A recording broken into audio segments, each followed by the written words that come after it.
Hello everyone, this is lecture for class 10, exercise 6a. We will continue with question number 11. Three positive numbers are in ratio this. These are given in ratio. See, these are in fraction. The first step is to write in the ratio, proper ratio. Find the numbers. हमें वो number ढूंढने हैं ये properly. If the sum of this square is 244, sum of the square. ठीक है, तो three positive numbers are given 1/2. whenever you are having fraction ना, तो you have to take LCM of the denominators. ठीक है, तो what is the LCM? 12 you will multiply each ratio by 12. ठीक है, तो you got 6:4:3. तो what you will write, let the first number be 6x, second number 4x, third number 3x. ठीक है, तो क्या कंडीशन है? sum of the squares. sum means plus of the squares. sum of the squares is equal to 44. जब हमने इसको open किया, we just solved it. We have value of x is equal to plus minus 2. But it is written positive number, so we will reject minus sign. We will accept plus sign. ठीक है, तो x की वैल्यू कितनी आ गई? 2. Just put it over here. तो x की value first number क्या आ गया? 6 2 12. Second number 4 2 8. x की वैल्यू पुट की है and we have just 3 numbers with positive numbers with us. Negative number that's why we have rejected, क्योंकि positive numbers थे. Question number 12, divide 20 into 2 parts. देखो 20 को 2 पार्ट्स में डिवाइड किया हुआ है. ठीक है, a प्लस बी इज 20. ठीक है, तो a को हमने x सपोज कर लिया, तो b की वैल्यू कितनी आ गई? 20 माइनस एक्स. तो फर्स्ट पार्ट x है, सेकंड नंबर 20 माइनस एक्स है. Such that 3 times the square of one part. 3 times the square of one part. एक पार्ट का 3 times square of one part exceed यानी प्लस, ज्यादा है, plus करेंगे exceed में, other part by 10. ठीक है, other part is 20 minus x. ये कितना, ये इस नंबर से कितना एक्सीड कर रहा है? 10 से. प्लस 10 हो गया, इस साइड में करना है. ठीक है, देखो क्या हो गया? Square 3 times the square of number exceeds 10 than the other number. ठीक है, एक्सीड मैंने प्लस. ओपन कर लीजिए और सॉल्व किया. We have just this quadratic equation. तो जब क्वाड्रेटिक होती है आपको 3 स्टेप फॉलो करने होते हैं. ए बी सी पहले कंपैरिजन करना होता है. You have to compare it with the general form. A की वैल्यू कितनी आ गई? 3, बी 1 है, सी -30 है. ये तो आपको स्टेप्स आने चाहिए. तो व्हेन यू विल सॉल्व ना, you will get value of x इधर दिस और दिस. एक बार प्लस साइन के साथ, एक बार माइनस साइन के साथ. ये आपने स्क्वायर रूट दिखाया मैंने कि 361 का स्क्वायर रूट कैसे होता है. पीछे से पेयरिंग करते हो और 1 1 जार 1, तो 2 आ गया. दिस पेयर केम डाउन, तो 61. तो ये जो भी इधर आता टर्म उसको 2 से मल्टीप्लाई करते हैं ना, तो 2 1 जार 2. तो नंबर ढूंढना है जिसको जिसी से मल्टीप्लाई करें, या तो 261 बने या उससे लेस बने. तो 9 से 261 बन गया था. तो ये जो क्वेश्चन इज द आंसर. तो इसका स्क्वायर रूट क्या है? 19. ठीक है, तो एक बार प्लस साइन ले लीजिए, एक बार माइनस साइन ले लीजिए. जस्ट सॉल्व कर लो उसको. अभी क्या है कि ये negative number we will reject, positive we will accept. ठीक है, जब पॉजिटिव एक्स की वैल्यू 3 एक्सेप्टेड है, तो फर्स्ट पार्ट एक्स था 3 है, सेकंड पार्ट 20 माइनस एक्स था, 20 माइनस 3 17. ठीक है, 13 क्वेश्चन है. 3 कंसेक्टिव नेचुरल नंबर. अब नेचुरल नंबर्स हैं. See, natural numbers start from 1 and goes up to infinity. Positive numbers आते हैं. Are such that square of the middle number exceeds the difference of squares of other 2 by 60. क्या मतलब है? कहता है assume करो middle number को x. तो हमने वो नंबर लिख लिए, x मिडल नंबर है, तो नेक्स्ट नंबर क्या होगा? x+1. पीछे वाला नंबर क्या होगा? x-1 होगा. ठीक है ना. अगर ये 3 है तो ये कितना होगा? 2. और ये कितना होगा? 4. तो 2 कैसे आया? 3 में से 1 माइनस किया 2, और 3 में 1 प्लस किया तो 4. ठीक है, अब अकॉर्डिंग टू क्वेश्चन क्या है? कहता कि मिडिल नंबर का जो स्क्वायर है ना, स्क्वायर ऑफ मिडिल नंबर, वो एक्सीड कर रहा है. एक्सीड मैंने प्लस कर रहा है कितना? Difference of the squares of other 2. जो बाकी 2 रह गए ना, उनके स्क्वायर के डिफरेंस से 60 एक्सीड कर रहा है. अब ये टर्म यहाँ आगे आएगी कि ये टर्म आगे आएगी? तो इसके लिए मैं आपको बता दूं कि हमेशा बिगर टर्म, इसमें फ्रॉम वर्ड नहीं आया डिफरेंस में. ठीक है, तो बिगर टर्म में से स्मॉलर टर्म माइनस करनी है. Obviously this is bigger than this, no. तो बिगर का स्क्वायर माइनस स्मॉलर का स्क्वायर, और ये प्लस 60, क्योंकि ये नंबर इन दोनों के डिफरेंस से 60 एक्सीड कर रहा है, बढ़ रहा है. ठीक है, तो यहाँ पे मैंने स्क्वायर्स ओपन कर लिए. A square plus b square plus 2ab minus था, तो ब्रैकेट में रखा मैंने a square plus b square minus 2ab plus 60. अब ओपन करो ब्रैकेट्स, कटिंग वटिंग करो, तो you will get this quadratic equation. अभी क्वाड्रेटिक इक्वेशन है तो आपको पता है एक्स की वैल्यू कैसे ढूंढनी है? By quadratic formula. ए की वैल्यू कंपेयर करके फिर डिस्क्रिमिनेंट ढूंढ लो. 256 आ गया. Then find out the values of x by using formula. वो क्या आता है? -b plus minus √d/2a. ठीक है, ये वैल्यू आ गई. तो ये जब आप ढूंढोगे, -6 रिजेक्ट कर दिया क्योंकि यहाँ पे लिखा है नेचुरल नंबर्स. नेचुरल नंबर्स कौन से होते हैं? पॉजिटिव होते हैं. Negative numbers are not natural. That's why -6 is rejected and x is equal 10 is accepted. तो जब x 10 है तो 3 नंबर्स कौन कौन से आ गए? 10, एक तो 11 आ गया, एक 9 आ गया. ठीक है, एक उसमें माइनस किया. ठीक है, सब नंबर 14 सेम है.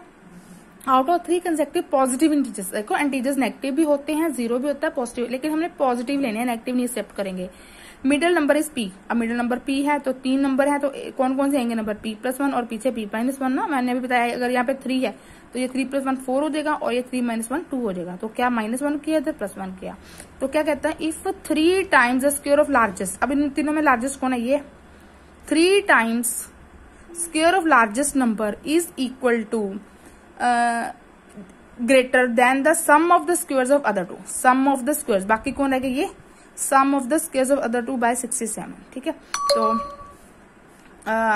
Late 3 consecutive numbers are 3 times the largest number is equal to p square plus p-1 square plus 67। ठीक है, इसका ओपन कर लीजिए, स्क्वायरिंग करके स्क्वायरिंग ओपन कर लीजिए, लाइक टर्म्स को लेफ्ट कर लो, आपके पास एक क्वाड्रेटिक आ जाएगी। ठीक है, ये आप मैंने सारा सॉल्व कर रखा है, यू चेक द पॉइंट्स। ठीक है, and you will have the quadratic p square plus 8p-65 0। अब जब p की वैल्यू फाइंड करनी है by this is quadratic in p, तो पहले कंपेयर करो जनरल फॉर्म से, a b c की वैल्यू आ गई, फिर डिस्क्रिमिनेंट ढूंढ लो, b स्क्वायर माइनस 4ac, तो ये 324 आ गया। फिर p whatever the variable there we are writing that no, यहाँ पे p है, p is equal to -b plus minus √d/2a, values put कर दो -8, ये देखो √324। अभी अगर आपको नहीं पता लगता तो you have to find this से कि 324 लिखा, पीछे से पेयरिंग किया, तो 3 के लिए पहले ऐसा नंबर ढूंढना है जिसको उसी से मल्टीप्लाई करें, या तो वो 3 दे दे या फिर उससे कम हो जाए।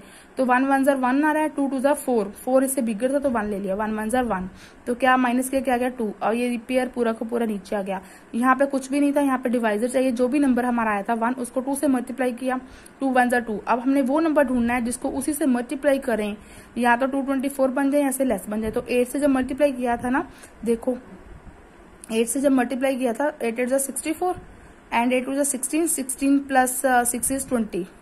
ठीक है, तो ये बन गया था। तो 8 नीचे आ गया, 1 8 क्वेश्चन में चला गया, तो इसका स्क्वायर रूट 18 आ गया। तो हमने वैल्यूज पुट की, तो -13 रिजेक्ट कर दिया क्योंकि ये पॉजिटिव इंटीजर लेना था, this is not a positive integer, तो 5 आ गया। p की वैल्यू 5 है, तो अदर कंसेक्टिव इंटीजर्स कौन से आ गए? 5 4 5 6। ठीक है, तो question number 15, this I will tell you in now only tell. Okay, question number 15 देखो, A can do a piece of work in x days. जब भी वर्क का बात आती है तो हम 1 डे वर्क जोड़ निकालते हैं इसमें, एंड इन अ स्टेटमेंट कभी भी हम वर्क की काम करते हैं ना, तो भी ए ने इतने दिनों में काम किया, बी ने इतने दिनों में काम किया, तो हमें 1 डे वर्क निकालना ही पड़ता है। A can do a piece of work in x days, मैंने उसका ए का 1 डे वर्क कितना होगा? 1/x। ए अपना काम जो है x डेज में कंप्लीट करता है, तो एक दिन में वो कितना काम करेगा? 1/x करेगा ना। तो B can do a piece of work in this days, इतने दिनों में काम खत्म करता है, तो उसका 1 डे वर्क निकाल लो, कितना है? 1 हो जाता है। इफ बोथ वर्किंग टुगेदर, अगर दोनों इकट्ठा काम करते हैं, प्लस करके काम करते हैं, तो वो अपना काम कितने दिनों में खत्म कर लेते हैं? 15 डेज में। तो ये अगर दोनों काम करते हैं तो एक दिन में कितना काम करते हैं वो दोनों? 1/15। ठीक है, दोनों का टुगेदर का एक दिन का काम निकाला है, जस्ट एडिशन किया और हमारे पास x आ जाएगा। ठीक है, लेट अस स्टार्ट विद, पहले हमने लिखा a इज 1 डे वर्क। ठीक है, a can do a piece of work in x days, so a is 1 day work. एक दिन में कितना काम किया? 1/x, क्योंकि x दिन में काम खत्म कर रहा है वो, तो एक दिन में कितना काम करेगा? 1/x। b कितने 1 डे वर्क है b का? 1/x plus 16। दोनों कितने दिनों में काम करें इकट्ठे? 1/x, दोनों का एडिशन हो गया। अब दोनों अपना काम 15 दिन में कंप्लीट कर लेते हैं, तो एक दिन में वो कितना काम करेंगे? 1/15। ठीक है, तो इक्वेशन आ गई, दोनों एक दिन का काम में कितना करते हैं? 1/15। जैसे हमने यहाँ पे एलसीएम ले लिया और जब हमने क्रॉस मल्टीप्लाई किया, वी गॉट दिस इक्वेशन। अब इसको ओपन कर लीजिए ब्रैकेट को, ठीक है, एंड ट्रांसपोज कर दीजिए टर्म्स को, you will get x square plus 16x minus 30x minus 240 is equal to 0। तो ये आपके पास क्वाड्रेटिक आ गई। इसको सॉल्व करिए खुद 3 स्टेप्स फॉलो करके। फर्स्ट स्टेप में compare with the general form, second में डिस्क्रिमिनेंट ढूंढो, थर्ड में you find out the value of x। ठीक है, वो 1/x नहीं लेना, वो x लेंगे हम। ठीक है, x कैलकुलेट करना, x आ जाएगा इजिली। ठीक है, 1 pipe can fill a cistern, cistern एक यूटेंसिल, ओके, इन 3 आवर्स, 3 घंटों में कंप्लीट करता है, लेस देन द अदर। ठीक है, एक pipe can fill a cistern in 3 hours less than other. ठीक है, the 2 pipes together can fill the utensil in इतने आर 40 मिनट्स। इसको पहले आवर्स में कन्वर्ट करना पड़ेगा। Find the time that each pipe will take to fill the cistern. ठीक है, it is type of utensil, no big utensil. Let pipe A can complete the cistern in कितने hours में complete करता है? x में, हमने suppose कर लिया। ठीक है, क्योंकि वो बाकी दूसरी पाइप से 3 घंटे कम में भरता है ना, तो pipe A A is 1 hour work, 1 घंटे में कितना काम करेगा 1/x। Pipe B 1 hour work कितना 1/x-3, उससे 3 घंटे कम है ना, ठीक है। Pipe B can fill the system in 6 hour 40 minutes. 6 hour 40 minutes को पहले आर में कन्वर्ट किया, क्या बना 6 इंटू 40/60, कटिंग बटिंग करके बनेगा 6:2/3 आवर्स। तो do converted, this is mix fraction no, converted into improper, तो 20/3 आवर्स आ गया। Pipe A plus B can fill the system in 1 hour, इतने घंटों में। 1 घंटे में कितना करेगा 1 होता है ना, तो 3 ऊपर चला गया, 20 नीचे आ गया। और पाइप एक घंटे में कितना यूटेंसिल भर रही थी 1/x, और ये 1/x-3, और कितना टाइम लग रहा था 3/20 में, ठीक है। जस्ट इसको सॉल्व करो, you will have this quadratic equation. तो just solve it quadratic equation by using formula, ठीक है। तो ये second 7 in easy. A positive number is divided into 2 part, 2 part में डिवाइड किया गया है, such that the sum of the squares of 2 parts is 20। दोनों का स्क्वायर का सम कितना है 20। Let the smaller number x है, लार्जर नंबर y मान लिया। Sum of the square of 2 parts 20 दिया हुआ है, इसका मतलब क्या होगा x² + y², ठीक है। x² + y² कितना है 20, तो यहाँ पे y² निकाल लो, कितना आ गया 20 - x² ना, जस्ट ट्रांसपोज किया इसको उधर। तो क्या कंडीशन आ गई, y² = 20 - x², ठीक है। एक और दे दिया कि square of larger number is 8 times the smaller number. Square of larger number y ढूंढा है, ठीक है। Square of larger number is 8 times the smaller number, ठीक है।